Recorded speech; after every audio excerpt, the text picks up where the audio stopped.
Hey guys, what's up? We have a great episode with Coach Mike Zurla from Marble Strength. He is our early morning class, one of our early morning class coaches.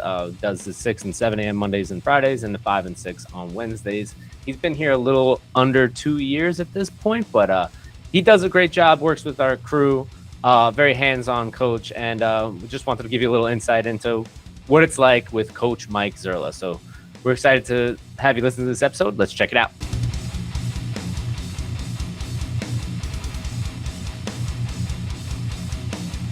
All right, welcome back to another MarbleCast. We talk about everything related to strength, fitness, and health so that you can live a longer, stronger life. I'm Joe Marble, and today I'm joined by one of our coaches here at Marble Strength, Coach Mike Zurla. What's up, Mike? How you doing? I'm good. How are you, Joe? I'm good, man. I like your Lego Formula One racer in the back there. It's cool. It's caught my eye. Yeah, it's awesome. So what's up, man? How was your day so far after you left the gym 4 hours ago? Good. Had work meetings for my other job, and then had to go to a preschool picnic ahead of graduation on Friday. That sounds fun. Preschool picnic. It was all right. You know, my children didn't eat the lunch that their mother packed them, and it looks like it's going to rain on them now. So, well, did your lunch include Oreos? No. Well, that's why. See, you messed up. You got to include the Oreos. I don't even know if they like Oreos. We get them every now and then. Sometimes they're hit or miss. Yeah, I know my kids are crazy, but you have like twice as many kids as I do. 4, yes, sir. Yeah, that's too many. I mean, no argument for me on that one. Hey, man, it takes 2 to tango. This is true. Yeah. All right, dude. So let's talk about your fitness and background and get on track here a little bit. What got you started in CrossFit? You were in Maryland. Is that where you started doing CrossFit? Yeah, so I'm originally from New Jersey, and my brothers actually started going to a CrossFit gym in North Jersey. It was CrossFit Meadowlands. And then shortly after that, in Maryland, they opened up one called CrossFit PAX. I used to work at Patuxent Naval Air Station, so they call it PAX River CrossFit PAX. And I was always going to the gym, working out, lifting weights and all of that. And my wife wanted to get more into fitness, but she wasn't the type of person that would just go to the gym by herself and do a weightlifting program, and didn't want to just go on the elliptical for 35 minutes or whatever by herself. So she wanted to join the CrossFit gym because she saw the stuff that my brothers were doing, their girlfriends, and everybody up here. And she didn't want to join by herself. So I joined with her there and started doing CrossFit at that point. What year was that? That must have been 2012? Maybe 2012. I started work down there in 2009. It's probably 2 or 3 years later that the gym opened. 2012. Yeah, you're getting in pretty early with the CrossFit stuff. Yeah. Yeah. It was the only CrossFit gym for 55 miles down there. So now how many are there? There's probably like 5 or 6 in the area now. Yeah. It gets super psyched. There's a gym in every shopping center here. Yes. It's like gym, pizzeria, and PT. I was going to say nail salon, but yeah. Yeah, nail salon too. Yeah, we have a salon here. The next door is a nail salon. That's true. Yeah. It's super saturated. There's a gym in every shopping center. Yeah. I feel overwhelmed. I don't think they have quite as good a podcast that we have, though. Absolutely not. All right. So you started in 2012 doing CrossFit. What were you doing before that? Just regular bodybuilding stuff? Yeah, regular bodybuilding stuff. I was playing rugby. So doing some interval training and stuff like that to maintain cardiovascular fitness for playing rugby on the field and everything. And then in 2010, I tore my ACL playing rugby. Was out of commission for 9 months before I got cleared to run again. And at that point, prior to tearing my ACL, I was doing, bench press and tricep and bicep curls and all that crap. But after I tore my ACL is where I really got into the compound movements, getting more heavily into squat form, deadlift, some Olympic weightlifting, but I didn't really get into that until I joined the CrossFit gym. Yeah, and your squat's pretty good. What's your all-time best? 5'10" in competition, and I think that might be PR lifetime as well. Right, that's what you hit last year before you had the 20th kid. 505 I hit last year. So I was going back for 500 because I hadn't squatted over 500 since my son was born in 2016. I think I was over 500 in 2016, 2017, but I hadn't been over 500 since then. And then with the pandemic, it kind of fell off a bit. So I wanted to make a go at 500 again. Hit 505 and went for a lifetime PR at 515 and missed it. But I'll take the 500. Yeah, I mean, listen, I want to get to 500 one day, but I don't know if it's in the cards this lifetime. But we'll see. I'm gonna give it a good shot the next 12 weeks. It takes. Let's see if I can push it. For something like that, you need to really only squat. Dedicated. Only squat. Yeah. I am going to be squatting 3 times a week for the next 3 months. Well, I mean, I squatted 3 times this week so far, and it's only Wednesday. Was it all back squat? No, I back squat twice. I only back squat twice a week. There's your problem. Yeah, no, front squats all the time. It's just because of weightlifting. Yeah, plus back squats hurt my hip more so. But low bar is a lot better. What was your first experience in the CrossFit gym like? Like workout wise, what was the workout? Did they do like an on-ramp with you, or did they just let you jump into the class? Yeah, they were a brand new gym, and they were trying to build a competent pool of athletes, I think, to begin with, since they were starting from zero. It was my 2 friends, Jade and JD. They originally had the gym with like 5 or 6 people that they're friends with, just working out in their garage, doing the garage CrossFit affiliate thing. And then they finally opened up a huge space behind a car dealership. It was like an old garage, and they would do, I think it was 3 Saturdays in a row, organized group on-ramp. So, we have our 3-day on-ramp individual. It was like that, but spread out on Saturdays. And I think in that first group, there was 14 of us that joined. So the first week, was doing all the probably squats. Second week was doing all of the presses. Third week was doing all of the deadlift and the Olympic weightlift and stuff. So similar to what we kind of do. Yeah, it was very similar, but it was just in a group atmosphere. And so with the more people, it was probably maybe a 2.5 hour morning for 3 weeks on Saturday or Sunday. I forget which day it was. And then similar to what we did, it was after day 1, it might have been like box jumps and burpees or whatever it was. But the one that stuck in my mind was, I think all these gyms did it back in the day. It was like the first one after fundamentals was you did Fran. And that one, it kicked my ass pretty good.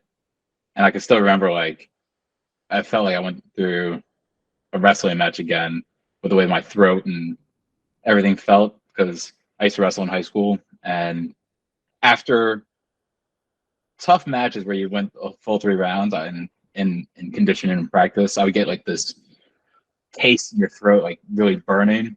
Like that cold air.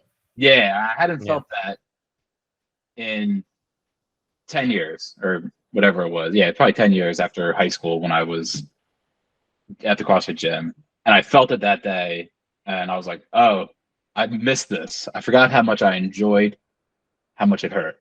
So I think that feeling at the end of that fundamentals was really what stuck with me and kept me at the gym doing CrossFit and cross training, high intensity stuff. Yeah, that Fran being the first workout that's intense. That's a tough one.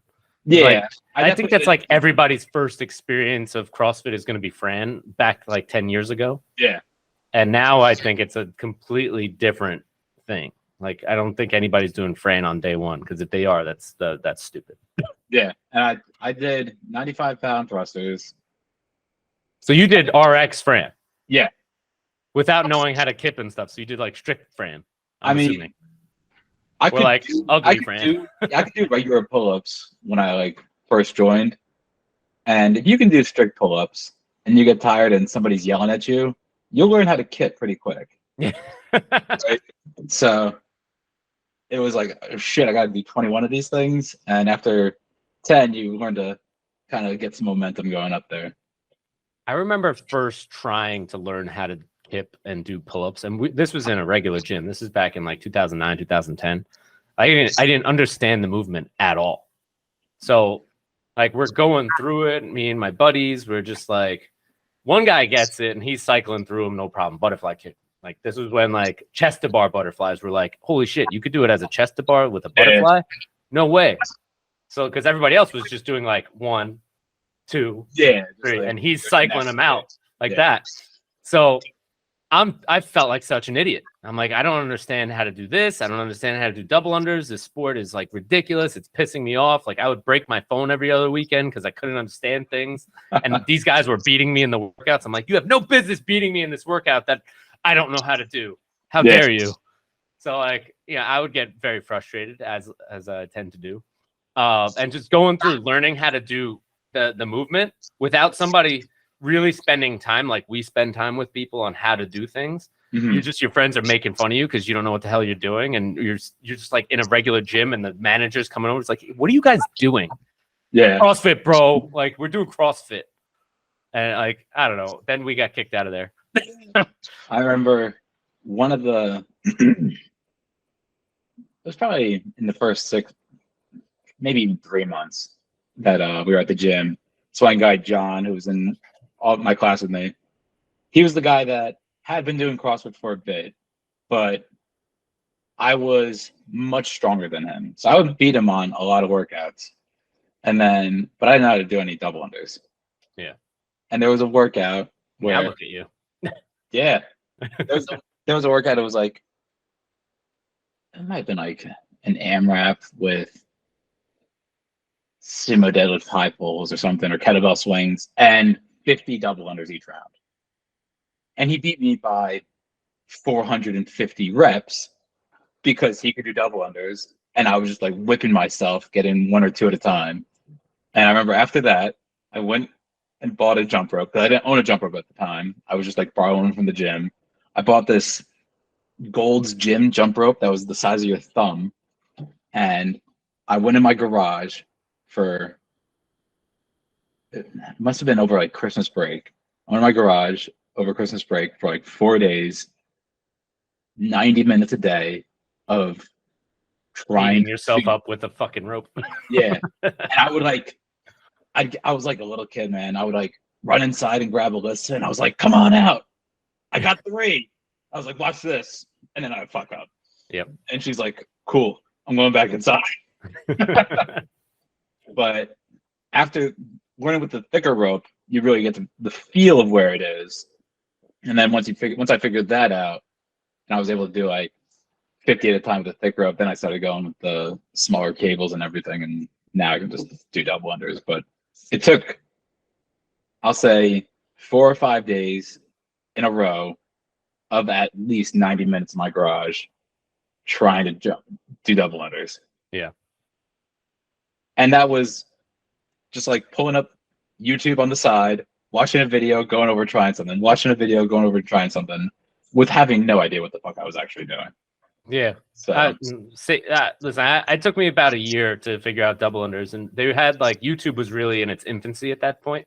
Yeah. So the CrossFit videos that they were putting out, most of were like Bergner doing Olympic weightlifting stuff and Cal Strength posting their weightlifting stuff. So that's like a majority of where we learned how to sort of do weightlifting.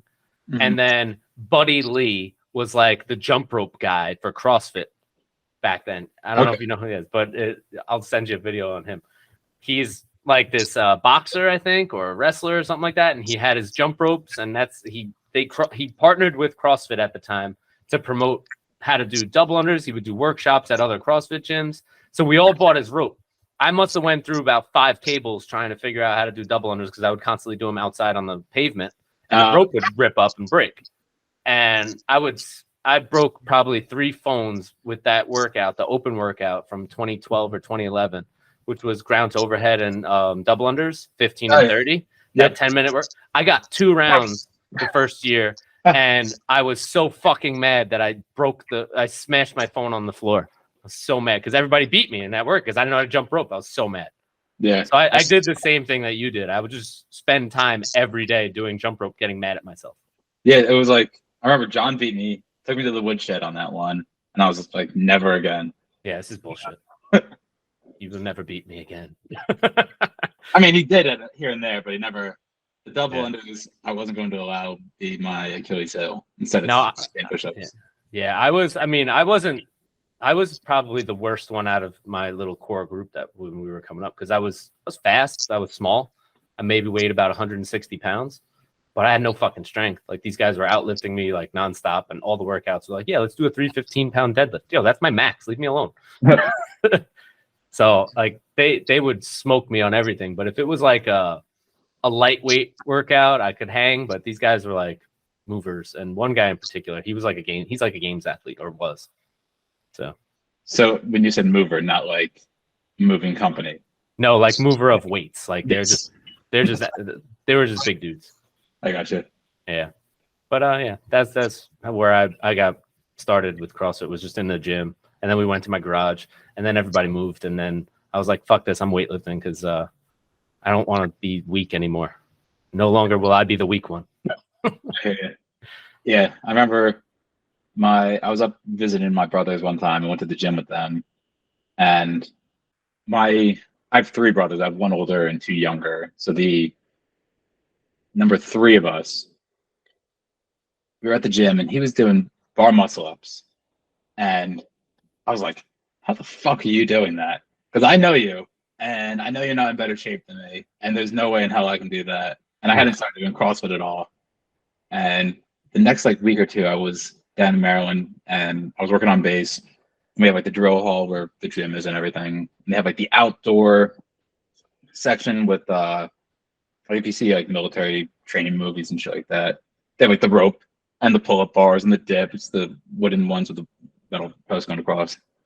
And I went over there and I was trying to do bar muscle ups. And I was like, how on earth is this ever going to happen? You're just all arms trying to pull as hard as you can. Yeah.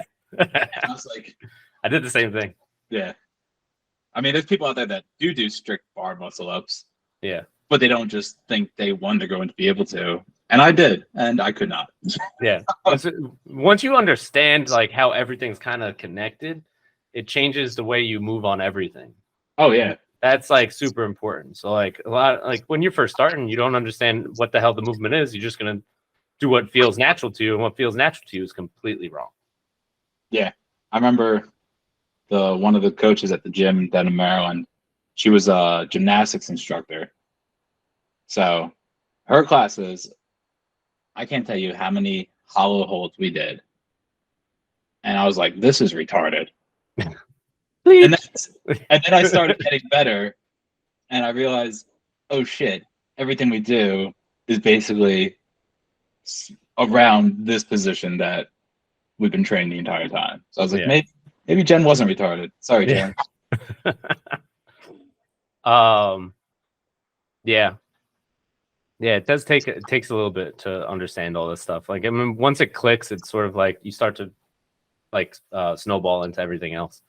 But it takes time. Like everything that you want to learn, you want to do something, it takes time. There's no set time that it's going to take. It's just if you're interested in it, keep learning more about it. Like I still learn new things about lifting, about moving around, and I'm sure you do as well. It's just working with people. You pick up on different things that maybe you forgot that you had trouble with. And it's like, yes, I remember that I did that too. And this is kind of how I fix it. I forget about certain things all the time because I don't do them anymore, like in that specific way. So when people do things, I have to start trying to mimic the way they're doing it to remind myself how to not do that. Oh, I do that all the time. If I see somebody doing something incorrectly, I'm like, hold on. And I get on the bar or pick up the barbell, whatever it is they're doing. And I try to mimic the way that they're doing it And then I'm like, oh, I see what you're doing. Yeah. So you need a second or two. If it's not like a common fault that is easy to spot, it's like, what are you doing? You have to like look at him, do it again. And then Yeah. you pick it up and you do, you're like, okay, I see what you're doing wrong. Yeah. And then you can kind of focus their cues that way. So what got you started in coaching? So the gym, how many? They might have had 4 or 5 coaches initially. And then they were blowing up in membership and expanding classes and everything. And the owner approached me and was like, you seem super helpful to everybody in class when you're just working out with people. And this is after I've been there a couple of years. And people would be squatting and I'd be in the rack next to them and give them a pointer or two. And I guess I was one of the more competent athletes that he had. And I was, I'll say, more mature than some others, but maybe not. But so he's like, if you get certified, I need a morning coach. And it worked with my hours. So I went to Virginia, took the weekend course, and then started working there. So when I was down there, I was doing 5 and 6 a.m., very similar to what I do here. How long were you there coaching? How many years? I want to say 3 years. Because I coached up until we moved after my son was born. So he was born in 2016. We moved in 2017. So that's probably 2.5 years coaching. Nice. What would you say is like your favorite thing to work with people on? And what things do you not like to work on? Or not prefer, I guess. Yeah, I hear you. I really like coaching double unders because there's something awesome when somebody doesn't know how to do a double under and it goes around twice and they look at you like, did that go around twice? Like that, like where it clicks, and that's especially when they've been like doing it incorrectly and they've been whipping themselves for weeks or months at a time, years, some people, and they get that first one or two and it's like, oh shit. It's like, I like that. I like that a lot. And then I'm very partial to the back squat. I nerd out on the back squat. I still just watch random German weightlifting videos about back squats, and it's such a simple movement that has so many things that can go wrong, and you see everybody doing a different variation of the things that could be wrong. So I like doing that, and then coming back to them 2 or 3 days later, and they feel how they're using different muscles than what they've been doing squats incorrectly forever with. Yeah. So I like that a lot. I suck at handstand push-ups. I can do them. I don't like them. I'm trying to get better at them, but I think it's just going to be tough for you, your long arms and stuff. yeah, I got long arms. I'm not the lightest person in the world. And it's on me as well, because there'll be, if there's like sets of 3 to 5, I can do those. As soon as it says like 10 handstand push-ups for however many rounds in 20 minutes or whatever it is, I'm like, well, there goes that, and I give up before I've even started. So, do you prefer wall walks or handstand push-ups? oh, wall walks all day. I hate wall walks. No, I will handstand push-up all day. No, because my arms are already straight. I don't have to press them out.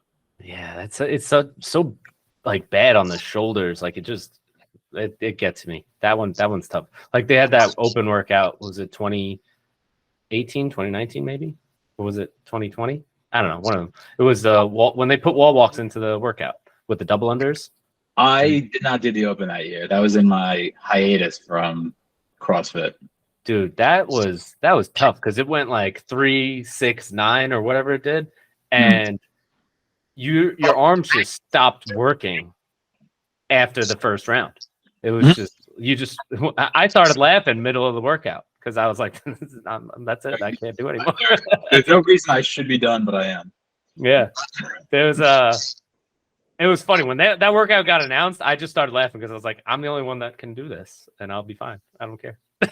Everybody else is going to have a tough time with these, but it was hard.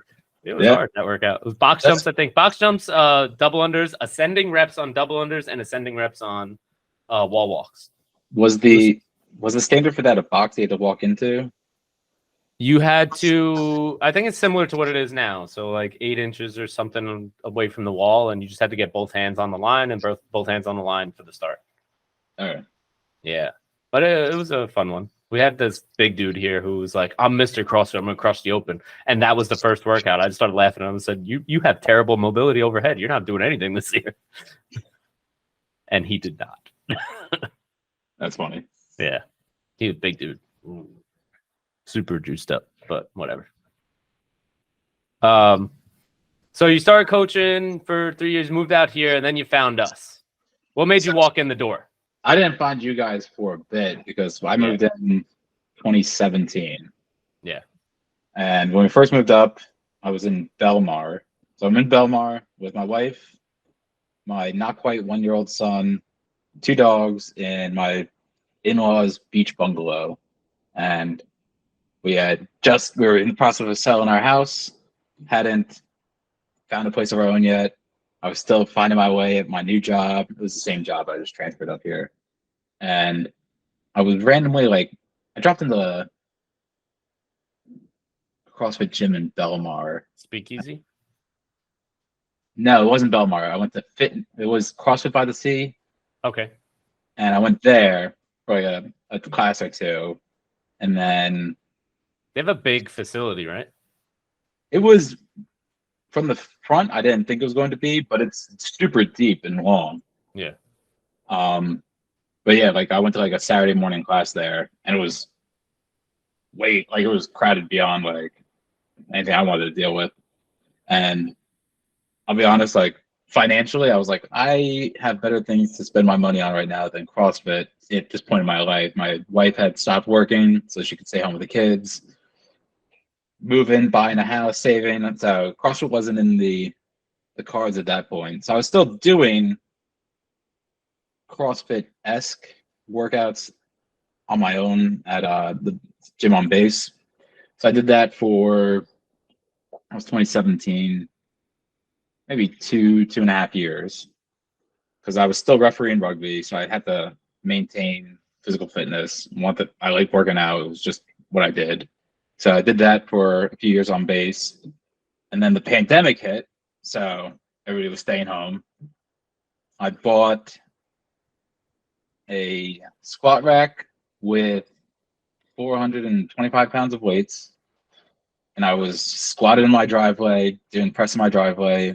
I was doing clean and jerks and snatches, but I started to break my driveway, even though I had the horse mat, the stalls. Yeah, it doesn't help.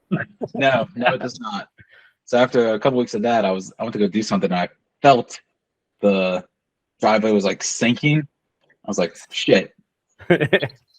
So I similar to what we got going on in that corner over there. Yeah. That's gonna get fixed this week. Okay. So I did that I bought those in December or January of 21. Yeah, December of 20 or January of 21, I bought my outdoor gym. So it's January and I'm squatting in my driveway. My neighbors think I'm insane. Then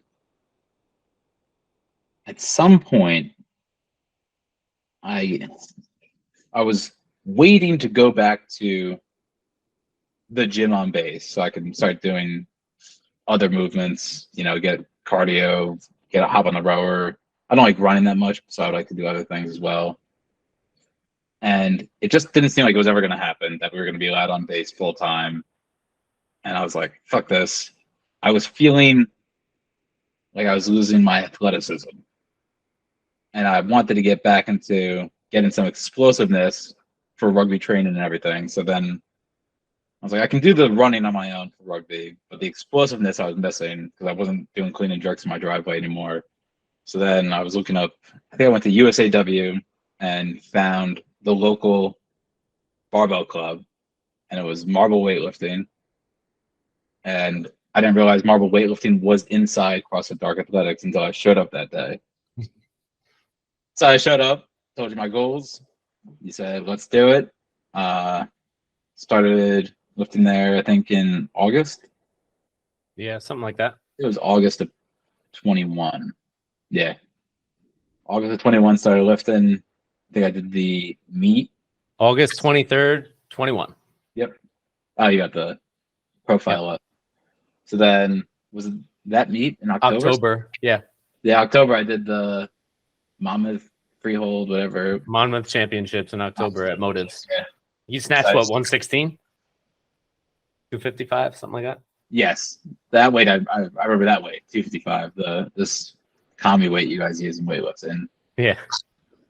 So yeah, 116, and I think I clean and jerked 127 because my jerk sucks. I thought you hit like 130. 131, 286. 286 or 288. I think you hit something 130 or 132 that day. Yeah. Yeah. That's a good day. Yeah. So that was going good. Only 2.5 months back into weightlifting at that point, and was hitting almost previous PRs, so that was good. Then, how many kids did I have at that point in my life? 2. You had 2 at that point. I had 2, and then I had a third one in November. Yeah, third one came a little bit later. Yep. Third one, the wife was heavy with child during the meet. Yes, I remember you telling me about that. And then, so the third one was born in November. So then the frequency with which I was able to get to the gym during the week stalled off with the newborn being there. Over the Christmas break and everything was coming back. And I think I was just missing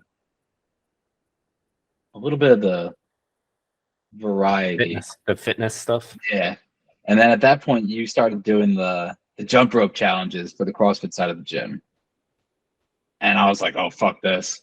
I'm gonna show all these CrossFit people that this kid from the weightlifting side, grown ass man on the weightlifting side, is gonna make him to the woodshed on their disciplines. Yes.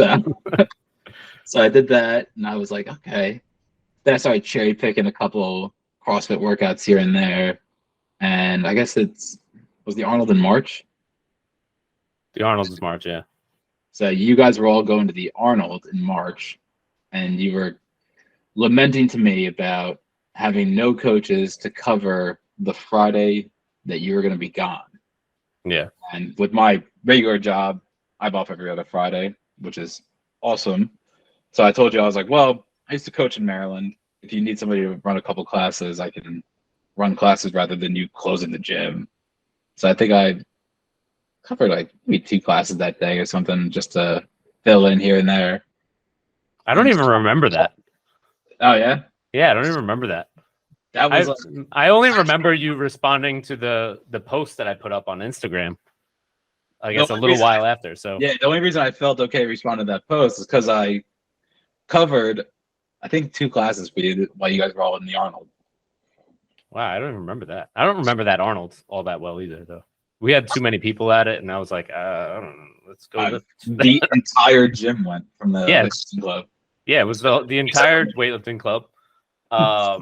Anyways, yeah, okay. So you covered 2 classes. Yeah, I covered like a class or 2, and then you guys came back, and then I think you were adding early classes or trying to offload some of your. Yeah, you added 5 o'clock. I was adding 5 a.m. because I was getting a lot of like people who were asking about it, like, can we do a 5 a.m.? And I was like, all right, well, let me figure out who's available for that.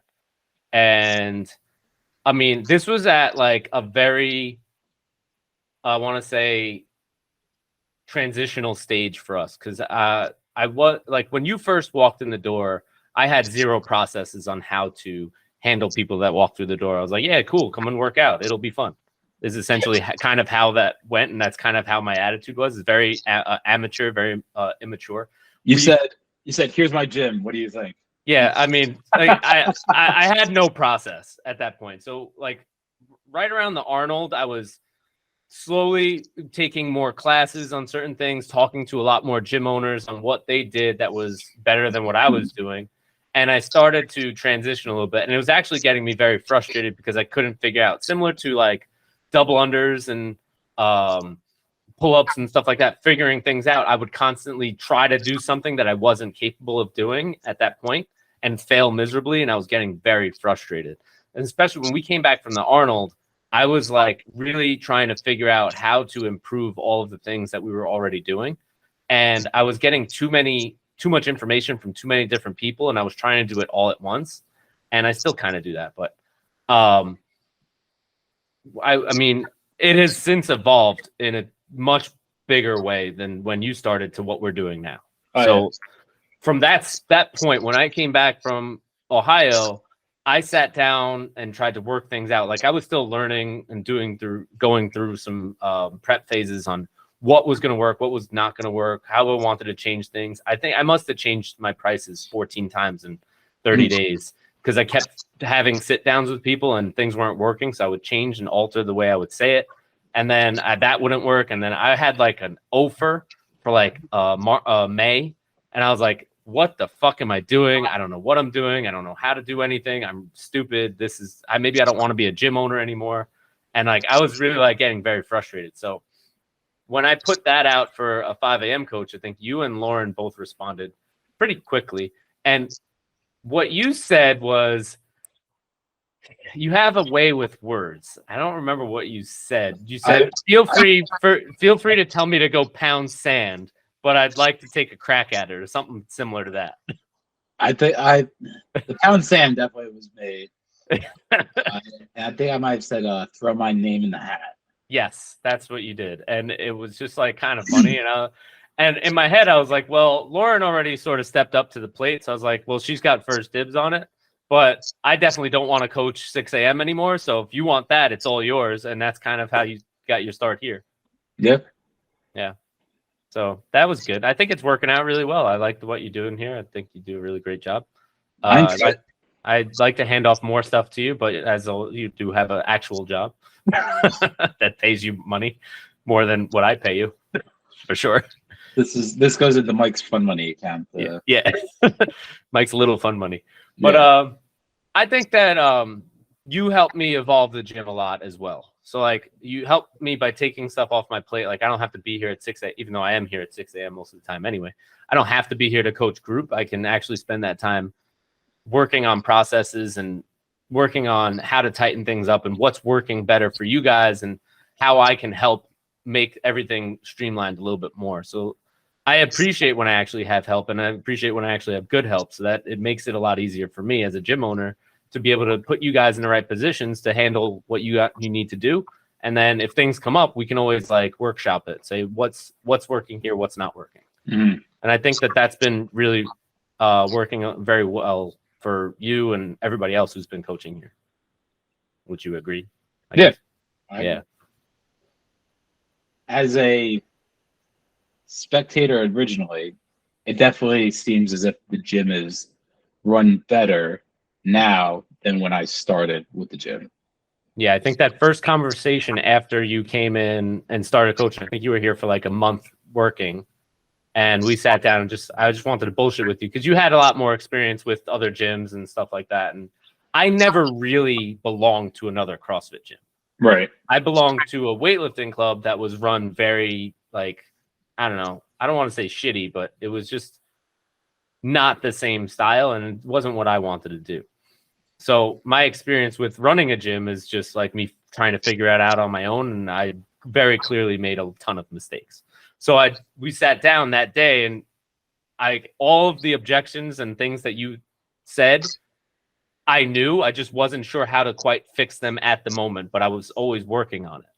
Yeah. And like, I'd say that now it's definitely a lot tighter than what it was back then. Oh, for sure. Yeah. Yeah.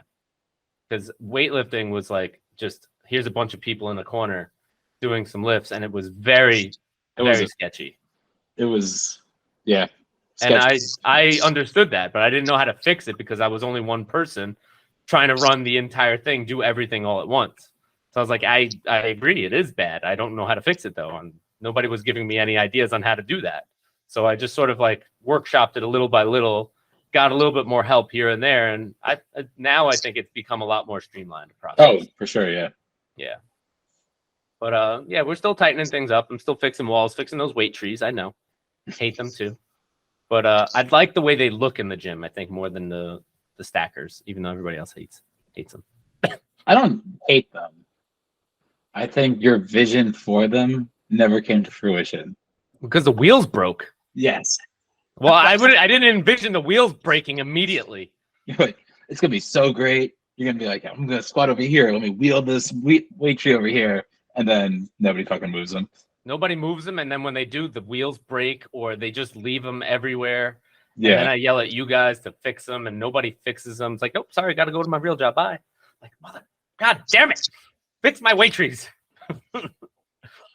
But we will slowly figure that out. I'm not like that one's not a huge problem. It's not as much of a problem now as it was before, but it's definitely not my favorite thing, if I'm being honest. When you move the boxes and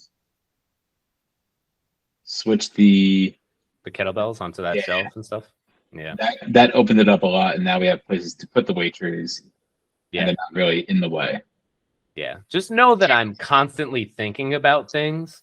That's why I might be the worst coach in the gym. Because I'm never focused. Yeah. Right? When I'm working with somebody one-on-one, I feel like I'm not giving them 100% because I'm always watching what you guys are doing. Then I'm watching what the weightlifters doing. Then I'm watching what the other members are doing. Then I'm watching what Steph's doing because she's coaching somebody. And then I'm like, oh yeah, do another one. Stay tight. I guess. I don't know. You're staring at a hole in the ceiling trying to figure out. Like, what am I going to send that email? This guy's been bothering me for 3 weeks. Like, my mind is so all over the place that I need to take myself out of that role almost entirely if I'm going to actually move forward. That's the next step, but it's a slow process. Yeah. I'm still learning how to do kipping pull-ups essentially. But I'm not breaking phones anymore, so that's important. That's a plus. Yeah. Because phones are expensive, man. Yeah, I just bought a new one, but it's sitting at home in my kitchen drawer. That's a good place for it. Yeah, because this phone, for some reason, one night just started calling the police. Oh, that's good. And then it would shut off. So I was like, show up at your house? No, it was really fucking weird. So it would just like hit the emergency button, like it would just keep going. If you press it 5 times, it calls the police. So I was like, why is my phone calling? It was sitting on the table. I was like, why is my phone calling the police? And then I'd have to turn it off, and then it would just shut off. So it did that for 2 days in a row. And I said, after the second day, I was like, all right, good. I'm going to buy a new phone. And then it stopped doing it. Now I have 2 phones again. So I have a brand new phone sitting in my kitchen drawer. Good. So when I'm ready, I can use it, I guess. But yeah. What do you enjoy most? Like, what's your proudest moment at the gym? Like, is that you've been here for 2 years since you've been here? My proudest moment at the gym, other than having 2 children. Oh, that wasn't even. Oh, Holiday War champ. Oh yeah, that was fun, right? That was fun, man. We're gonna bring that back. So I was talking to Brian about that. We're gonna call it Marble Mayhem. Okay. It's gonna be 4 weeks long. We're gonna end with a super total, but we're gonna have teams. So I don't know how many people are gonna be on a team because I want to sort of divide it amongst however many people sign up. I'm thinking 4 teams, and there's gonna be you can choose your track. It could be fitness, RX, or level 1, 2, 3. And then it's weightlifting. So there'll be a different weightlifting complex for the first 3 weeks. And then the super total will tie it all together.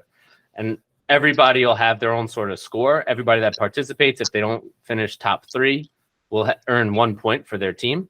Doesn't matter if you do some modified version. Doesn't matter if you do RX, whatever.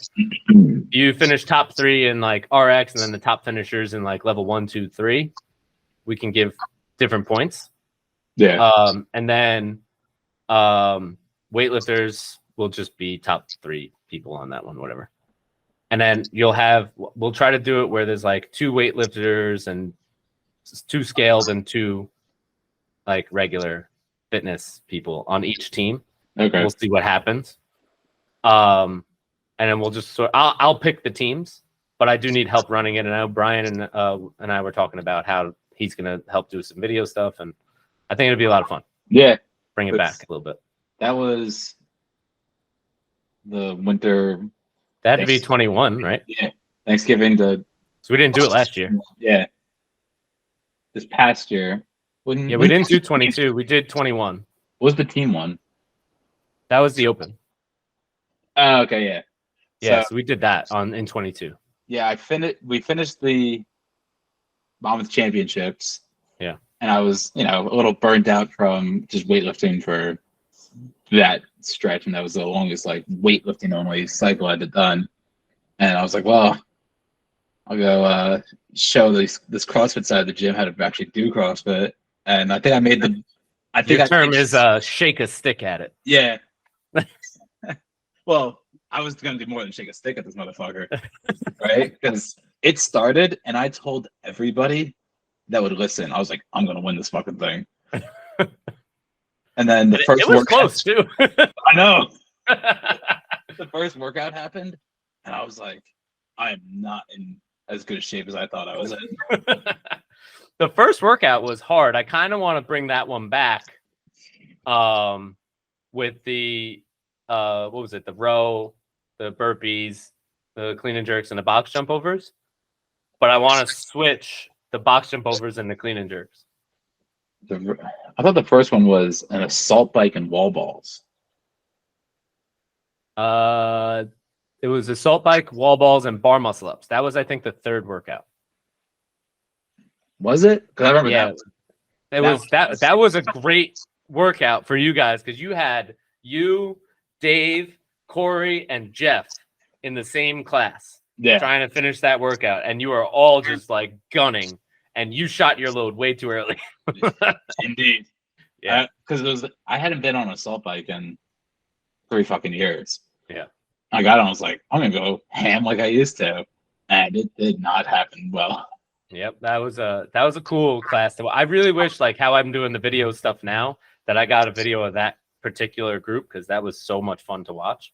And I was on the weightlifting side, giving my 50% focus. Stay tight. Come on, Zurla, you can do it. I remember, it was the first time I'd been on an assault bike in 3 years, and maybe the first time I'd done I hadn't done a bar muscle up until the day before that workout in 3 or 4 years. Yeah. I think the last time I had done a bar muscle up was my sister-in-law used to own a CrossFit gym in Mountain View. That's a town here, right? Sure, maybe. I don't know. I'm from Brooklyn. View Mountainside or some shit. But she and my brother signed up to do the Belmar beatdown. Mm-hmm. And I had been doing CrossFit for maybe 1.5 years, 2 years at that point. And my brother hurt his back or his knee playing football. He's 30-year-old man playing tackle football on the weekends. With no pads, just like him and his buddies kicking the shit at each other. So rugby. Yeah, pretty much. And he couldn't do it, so then she asked me to do it with her. And that might have been the last time I did bar muscle ups before that workout. And I was like, I hope I can still do these things. Yeah. I know. Those are Belmar beatdown. We used to have people sign up for it, and they would come in dead last. And I was like, why are you guys doing this to yourself? This is just, did you have fun at least? Was this fun? The workouts were crazy. Yeah, I had a real good time. Yeah, I guess. I don't know. I didn't have fun when I competed in CrossFit. I didn't come in last either, so that was good. I came in 4th, and I didn't have fun. Well, the day before the Belmar beatdown was my buddy's bachelor party, so that was getting up to do the Belmar beatdown the next day was awesome. Yeah. I don't know. I hate doing CrossFit competitions. I think that they're so haphazardly run. We don't have to get into that, but whatever. It's not for me. Okay. Yeah, not for me. Not interested. Doesn't too many variables that don't make sense, and the judging is. I'll complain about the judging in weightlifting. The judging in CrossFit is impossible. Yeah, because they just made this fucking workout up. Now here's your standards. When you know what the workouts are ahead of time, and then they usually do the one surprise final, whatever the fuck they do, which is bullshit, but okay. I kind of enjoy them just because I think many people need something to work towards. I agree with that. I just don't agree with the local And CrossFit competition. like when I was in, I keep saying when I was in Maryland, but I had a decade down there, so a lot of my experiences are from there. But they did, like in the open, you have the open, and nobody's gonna make it to regionals, really, right? So down there was 5 or 6 gyms in the area. I lived in a place called Southern Maryland. If you look at the map, where the Chesapeake Bay and Patuxent River and Potomac River meet, there's a peninsula there, and right in that peninsula is called Southern Maryland. It's St. Mary's, Charles, and Calvert County, and there was like 5 or 6 gyms in the area. And since none of us had a shot in hell of actually making regions, we did. We didn't. I didn't start it when a different gym did, but they did a Southern Maryland regional. So everybody from those gyms, they pulled from the actual CrossFit leaderboard to make their own regional for the area. So then it was like the top 8 guys and gals, and then each gym got to put in a team as well, of a boy-girl combo team. Got invited to the Southern Maryland regionals, and it was you competing against all the gyms in the area, and in order to get into the regional, you have to do the open and finish in the top whatever. And that was an awesome time that I had down there doing that. That at least raises the stakes a little bit. And the open, I don't have a tremendous problem with. It's more just the local CrossFit events that I think there's no structure and there's no guidelines from CrossFit, that they just do what they want, and then they don't think about the logistics of actually putting on a proper competition. Yes. And that's a big problem, right? Like, I run into logistics just doing group workouts when I program certain things, and it's like, where do we put all this stuff when 12 people show up? Like, I run into problems here. Now you're putting on an event for people, trying to provide prize money, and the logistics, the judging, none of it is set up properly, and that's my biggest issue with the local CrossFit competition. I love training it. I love working it out, and the little competition is great when everybody's on the same page and knows, like, they know what they're getting themselves into. Yeah. When you throw in a random fucking workout that's secret for no reason other than just because you want it to be cool, and it's a ridiculous workout that nobody prepped for, and you make the movements too hard for the scaled group, I completely disagree with your thought process. I don't think that's the way CrossFit was made to be. CrossFit wasn't made to freak people out and be like, yeah, you need to do crazy random shit. That's just what it became because people did competitions so fucked up. Yeah, I think too many people try to do competitions that aren't well thought out, and it's kind of like, why the fuck are we doing another competition? And I think that's kind of like in line with our whole conversation here, is that you try to run before you can crawl, and that's what ends up happening. You don't think about the entire picture. I know way too many people that do too many competitions as well. Yeah. Where it's like, you'll talk to a guy or a girl, and it's like, they had a competition last weekend, and then they're doing another one in 2 weeks, and I'm like, I would be in no way, shape, or form ready to do another competition in 2 weeks. Unless you're winning them, then I don't see the point. Like, it's just a social event, and that's fine. Yeah. Right? I get that. But if you're not winning the competitions and you're not learning how to actually compete in them, and in like my mind, like, it's very difficult to learn how to compete in CrossFit when everything is random.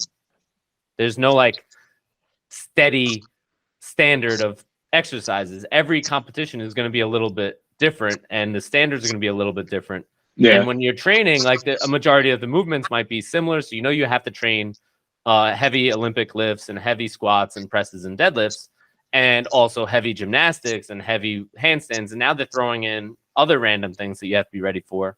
And like, it just like confuses me, and it overwhelms me to a point where I don't even want to participate. Because now you're throwing too many things in the, and I don't want to do it. Like double kettlebell overhead squat. And it's like, I'm never going to fucking do that. Yeah. Like, what? just to have some sort of standard workout to get into the next level. And then from there, you can start elevating, like, here's things that you're going to see in this level. And then I don't, this is the way I'm thinking about it. Other competitions, I think, are doing that. Like High Rocks has their own thing. DECA, Spartan Race are doing like similar things like that.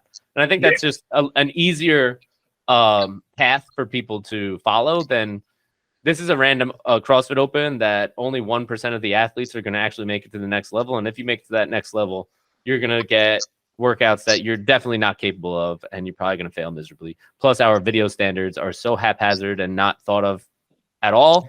So you're going to have points deducted because we can't see your movements because we made it impossible for you to video in your small garage. Good luck. Yeah.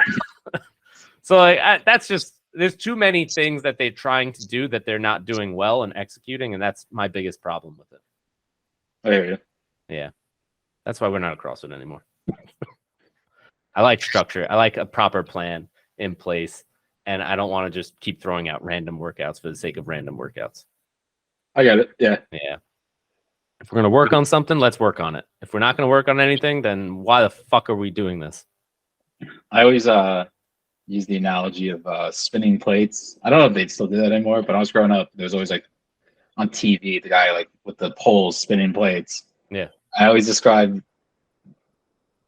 CrossFit or fitness in general as spinning plates. And it's like, you want to go over and work on this spinning plate of handstand push-ups, but something on the other side of the room is slowing down. So as soon as you get that going, you have to run over there. So there's so many plates you have to have spinning to try to be a balanced athlete. And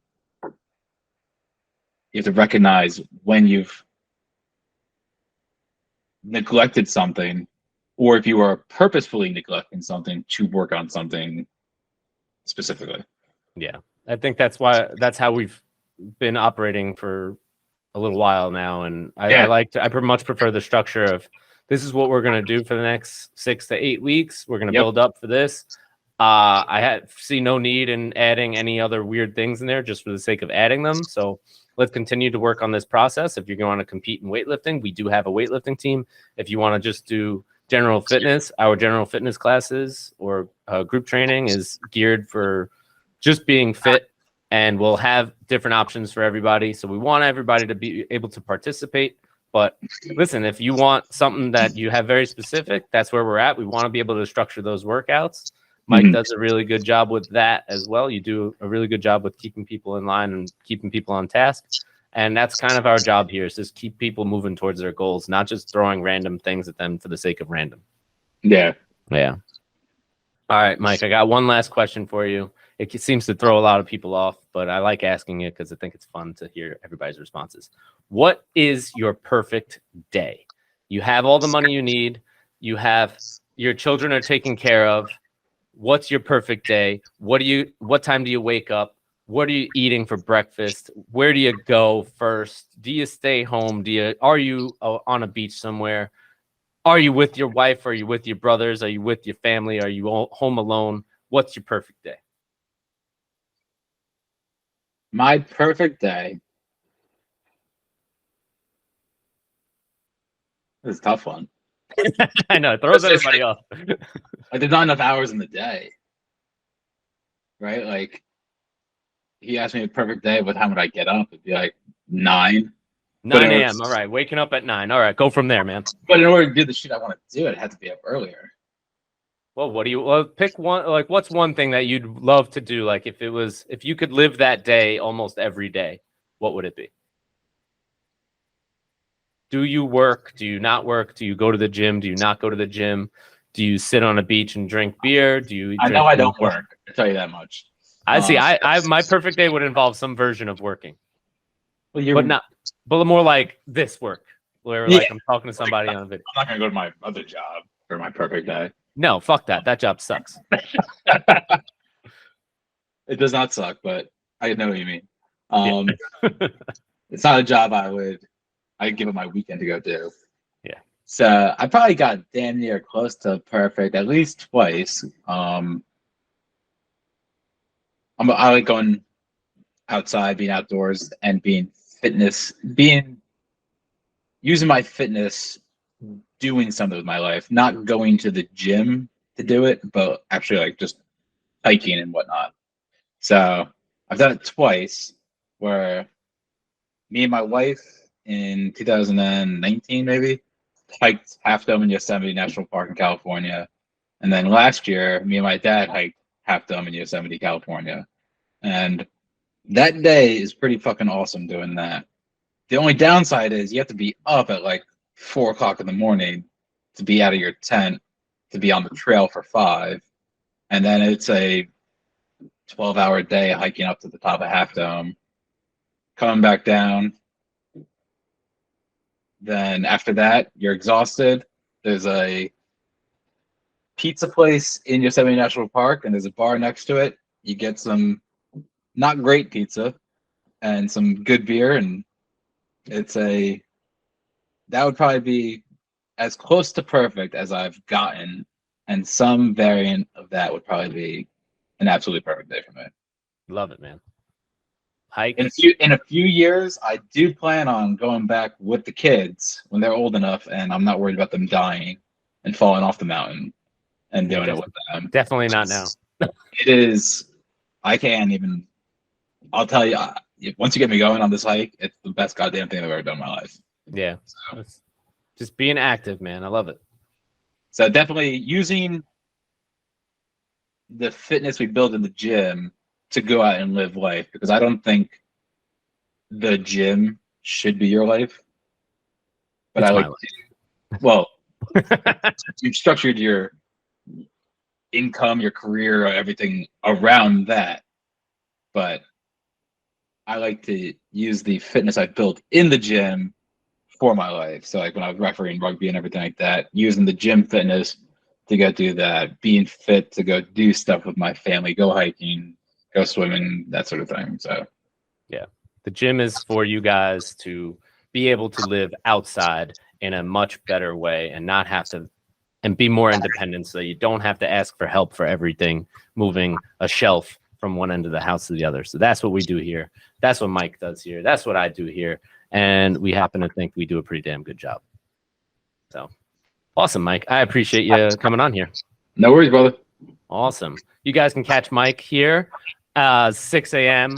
Mondays and Fridays, and 7 a.m. and 5 and 6 on Wednesdays. And sometimes he will be doing a workshop. Talk to us about that workshop, Mike. So at the end of the month, June 25th, we've got a toes to bar workshop. So we'll be taking people who either can't do toes to bar, are inefficient at the toes to bar, or want to get more proficient at them. And all skill levels, welcome.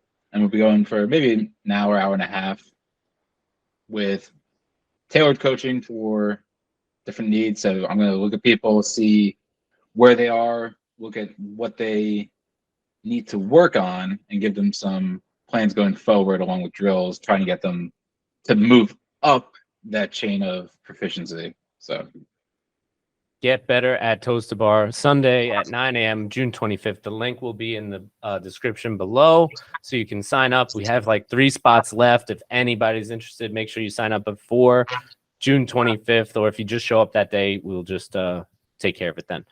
Awesome. Thank you, Mike, for being on here. Appreciate you. Thanks, brother. Awesome. Thank you guys for listening. Age is inevitable. Weakness is not. So get out there and lift some shit. We'll see you next time. Thanks for listening.